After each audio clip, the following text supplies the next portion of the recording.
नमस्कार, आप देख रहे हैं बियॉन्ड बॉर्डर्स और मैं हूं अनुज। बांग्लादेश में कूड़ेदान से बीन के खाने की नौबत आ गई है। ना चावल है, ना आटा है, ना दाल है और उसे पकाने के लिए गैस भी नहीं है। बिजली पहले से ही खत्म है, कंपनियां बंद हैं, सैलरी मिल नहीं रही। उस पर महंगाई ने बांग्लादेशियों की कमर तोड़ के रखी है। पुलिस महीनों से घर बैठी है। कोलकाता पर कब्जा करने का ख्वाब देखने वाली सेना अराकान आर्मी के खौफ में मोर्चे पर है। यूनुस सरकार का झोला छाप गैंग दुनिया में घूम घूम कर माल लूटने में लगा है। बीएनपी को अब बांग्लादेश के रिसोर्सेज पर विदेशी ताकतों के कब्जा कर लेने का खौफ सताने लगा है। डेमोक्रेसी को बचाने के नाम पर, सुधार के नाम पर अब यूनुस गैंग ने शेख हसीना के, आप ठीक सुन रहे हैं, शेख हसीना के चुनाव लड़ने का रास्ता साफ कर दिया है।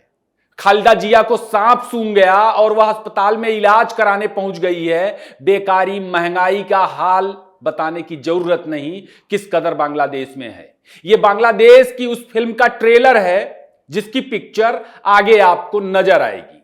यह फिल्म बांग्लादेशियों के काम की है। उन्हें चाहिए कि हमारे वीडियो को रिपोर्ट करने की बजाय इसे तसल्ली से देख लें, उनका फ्यूचर नजर आएगा। दोस्तों, बांग्लादेशी सर्कस में आज बहुत कुछ है, इसे अंत तक देखें। बेहतर रीच के लिए ज्यादा से ज्यादा लाइक करें, शेयर करें और अपनी राय भी दें जो हमारे लिए मायने रखती है। चलिए शुरू करते हैं बांग्लादेश की फिल्म। बांग्लादेश में ऐसा होने के चांसेस हैं कि सेना भी एक विद्रोह कर दे। वैसे भी वहां पर 2 दर्जन से ज्यादा सैनिक विद्रोह हो चुके हैं। और विद्रोह क्यों हो सकता है, अगर आप सवाल करेंगे तो इसका जवाब भी है, क्योंकि बांग्लादेश इस वक्त अल्लाह मियां के भरोसे चल रहा है। और कैसे चल रहा है? लोग भूख, बेकारी, गरीबी से इतना तंग आ चुके हैं कि अब कूड़ेदान से बीन के खाने की नौबत तो थी, लेकिन लोगों को अब कूड़े में भी खाना नहीं मिल रहा है, क्योंकि कूड़े में भी खाना फेंकने के लिए वहां नहीं है। तो लोग कर क्या रहे हैं? लूट मार पे उतारू हो गए हैं और अपने हाथों में उन्होंने बंदूक उठा ली है, सरकार के खिलाफ, अपने सिस्टम के खिलाफ। गुरुवार को दोस्तों, बांग्लादेश के किरानीगंज में 3 बंदूकधारियों ने दिन दहाड़े एक बैंक पर धावा बोला और वहां लोगों को बंधक बना के लूटपाट करने की कोशिश की। लेकिन बातचीत की वजह से बंधकों को छुड़ा लिया गया, लूटपाट से बैंक को रोक दिया गया, कोई नुकसान नहीं पहुंचा। प्रशासन इन्हें रॉबरी गैंग बताकर मामले को ढांपने की कोशिश में है। अगर यह प्रशिक्षित गैंग होता तो वह लूट करके निकल जाता। अभी बुधवार के दिन आपने गौर किया होगा कि मुस्लिमों के 2 संगठन आपस में एक मैदान में नमाज वमाज पढ़ने को लेकर लड़ पड़े थे। उन्हें रोकने के लिए पुलिस थी ही नहीं। 4 को जन्नत मिली और करीब 3-4 दर्जन से ज्यादा अस्पताल में जन्नत जाने का इंतजार कर रहे हैं। वहां मुस्लिमों के 2 धड़े आपस में एक दूसरे को निपटाने में अभी भी लगे हुए हैं। लगातार गिरफ्तारियां की जा रही हैं। बांग्लादेश में कानून व्यवस्था की खस्ता हालत की वजह से हर तरफ कुछ ऐसा ही हाल है, लेकिन वो निकल करके सामने नहीं आ रहा। और बांग्लादेश की ऐसी हालत के पीछे दोस्तों 2 चीजें अहम हैं। पहली यह कि शेख हसीना को अपदस्थ करने के बाद और उससे पहले भी हिंदुओं को निशाना बनाकर वहां के पागलों का जो झुंड था उसे शांत कराया जाता था। लेकिन भारतीय विदेश सचिव विक्रम मिस्री के ढाका दौरे और बांग्लादेश में यूनुस की हरकतों को लेकर भारत ने अमेरिका को जो 2 टूक समझाइश दी थी, उसके बाद चीजें रुक गई हैं। उसके बाद अब पागलों के इस झुंड को इंगेज करने के लिए यूनुस और उनकी जिहादी सरकार के पास ध्यान बटाने के लिए कुछ बचा ही नहीं है। दूसरी बड़ी वजह यह है कि बांग्लादेश में कानून व्यवस्था संभालने के लिए पर्याप्त पुलिस बल ही मौजूद नहीं है। साउथ चाइना सी पोस्ट के मुताबिक हसीना के खिलाफ चले आंदोलन में कम से कम 3000 पुलिसकर्मियों की जान लोकतंत्र के रक्षकों ने ले ली थी। यह संख्या कम से कम है, तादाद और भी ज्यादा हो सकती है। और हजारों की संख्या में पुलिसकर्मी जख्मी हैं। बांग्लादेश में इस वक्त जितने पुलिसकर्मी होने चाहिए उसके आधे ही मौजूद हैं। इसकी वजह यह है कि हजारों की संख्या में पुलिसकर्मी तो मारे गए ही, लेकिन बड़े पैमाने पर घायल भी हुए हैं और इसमें गंभीर रूप से घायल पुलिसकर्मियों की संख्या बहुत ज्यादा बताई जा रही है। और तमाम ऐसे पुलिसकर्मी भी हैं जो हिंसा का नंगा नाच देखने के बाद ड्यूटी पर लौटने की हिम्मत ही नहीं जुटा रहे। और सेना रखाइन स्टेट में अराकान आर्मी के कब्जे के बाद म्यांमार से लगने वाली 271 किलोमीटर लंबी सीमा पर सुरक्षा व्यवस्था आज के लिए मौजूद है और बांग्लादेशियों का मन बहलाने के लिए भारत की सीमा पर भी तैनात है। कानून व्यवस्था के हालात आप समझ सकते हैं कि बांग्लादेश में किस कदर होंगे। आप कहेंगे कि हालात बांग्लादेश में लगातार बिगड़ क्यों रहे हैं? दोस्तों, महंगाई की दर बांग्लादेश में इस वक्त 12% के ऊपर जा चुकी है। आंदोलन की वजह से कई दर्जन से ज्यादा फैक्ट्रियां वहां बंद हो चुकी हैं। एक्सपोर्ट पूरी तरह से ढह चुका है, गिर चुका है। इन सब चीजों का असर लोगों के रोजगार पर पड़ा है, खासकर उस तबके पर जो दिहाड़ी मजदूरी से कमाता था। उस पर रोहिंग्याओं की और ज्यादा आमद ने बांग्लादेश में हालत खराब कर दी है।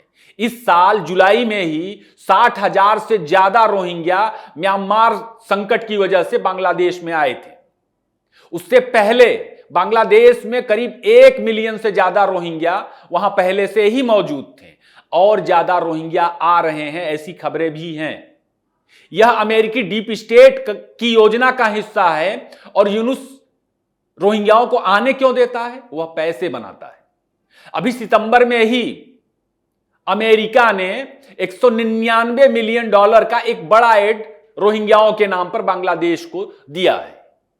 जाहिर है कि इस एड का क्या किया जाता होगा, किस तरह बंदरबाट मचती होगी।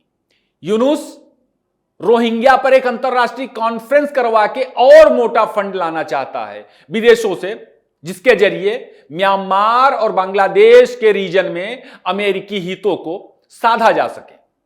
बांग्लादेश में यह सब इस्लाम के नाम पर किया जा रहा है पाकिस्तान की मदद से।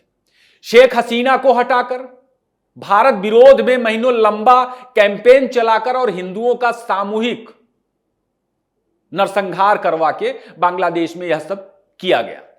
भारत विरोध में चीजों का असर यह हुआ कि बांग्लादेश की अर्थव्यवस्था पूरी तरह से चरमरा गई है इस वक्त।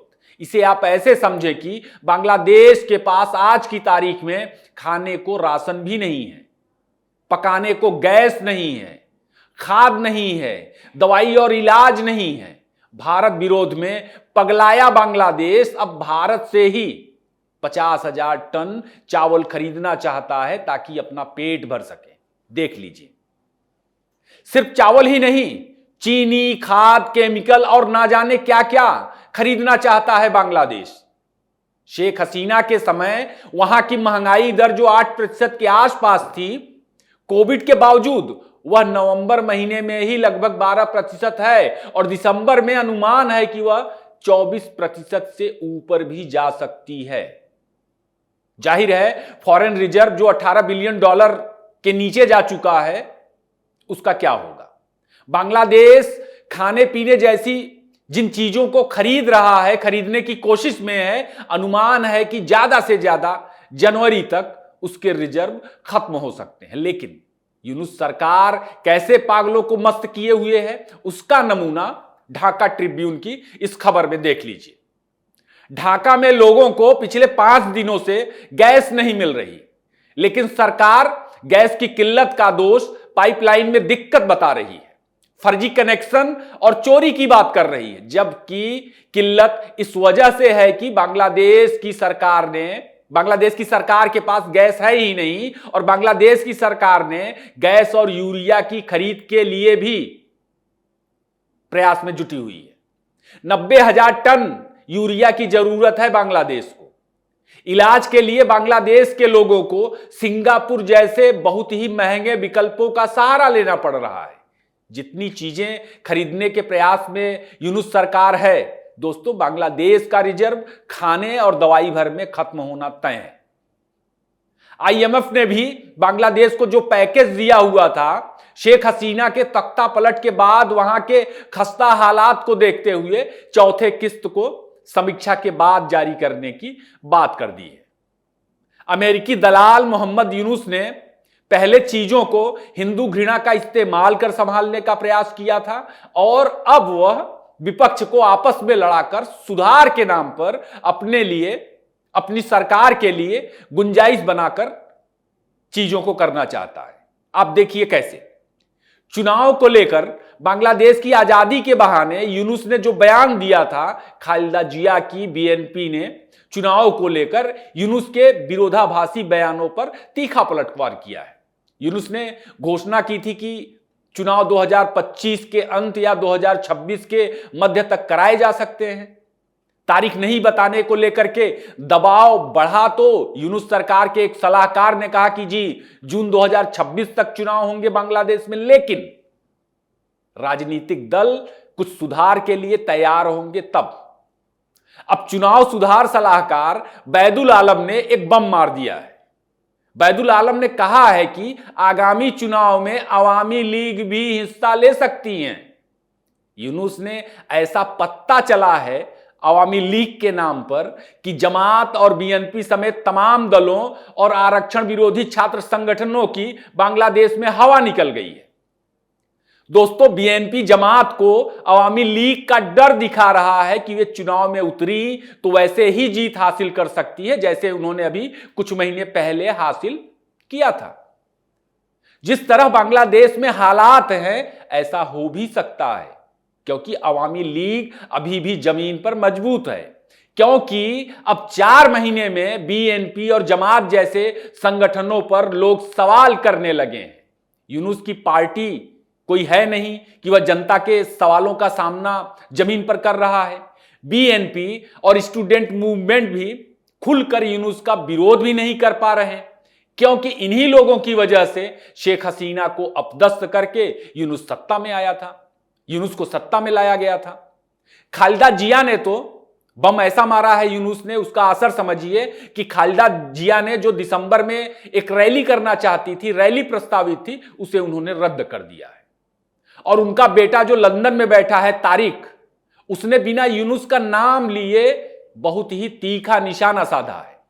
उसने यानी तारिक ने बांग्लादेश में चुनाव के जरिए लोकतंत्र की बहाली के नाम पर देश की संप्रभुता की चिंता जाहिर करते हुए कहा कि कुछ विदेशी ताकतें बांग्लादेश के संसाधनों पर कब्जे के लिए कॉन्स्पिरेसी कर रही हैं।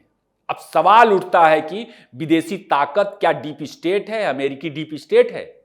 क्या विदेशी ताकतें जिसका जिक्र तारिक कर रहा है यूनुस के जरिए बांग्लादेश के रिसोर्स पर कब्जा बनाए रखना चाहती हैं? क्योंकि इस वक्त तो यूनुस ही सरकार चला रहा है और वही चुनाव नहीं करवा रहा, क्योंकि उसी की पार्टी चुनाव को लेकर यूनुस पर विरोधाभासी बयान देने का आरोप लगा रही है। फिल्म आप समझ ही रहे होंगे। इन सब चीजों का यूनुस और उसकी झोला छाप चंदाखोर टोली मजे ले रही है। यूनुस का फोकस बांग्लादेश की चिंता करने की बजाय इस वक्त दोनों हाथों से नोटों को बटोर रहा है। लोग चाहे भूखों मरे, कूड़े से बीन के खाएं, जनता तो यूनुस का कॉलर पकड़ेगी नहीं, उनका कॉलर पकड़ेगी जिन्होंने सड़कों पर नंगा नाच करके बांग्लादेश को आज इस अंजाम तक पहुंचाया।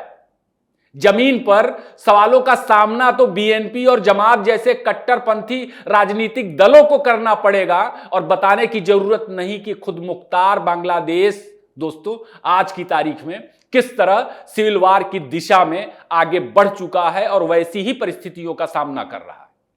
उसे सिर्फ एक ही देश बचा सकता था, भारत, जो अब उसे बचाना नहीं चाहता। भारत की संसद को गुमराह करके जॉर्ज सोरोस के चेले कब तक भारत के चंगुल से बांग्लादेश को बचा पाएंगे, यह देखना दिलचस्प होगा, क्योंकि जनवरी में सत्र भी खत्म हो रहा है और अमेरिका में बाइडेन का रिजिम भी, खेल बाकी है। दोस्तों, बांग्लादेश की पूरी फिल्म अब आपको ज्यादा बेहतर समझ आ रही होगी। हम बांग्लादेश का वो सर्कस आपको लगातार बताते रहेंगे जो दूसरा कोई नहीं बता रहा। आज के लिए बस इतना ही। एपिसोड आपको कैसा लगा जरूर बताएं, इसे ज्यादा से ज्यादा शेयर करें, लाइक करें। फिर किसी नए टॉपिक पर मुलाकात होगी। आपने इतना वक्त दिया, आपका बहुत बहुत धन्यवाद।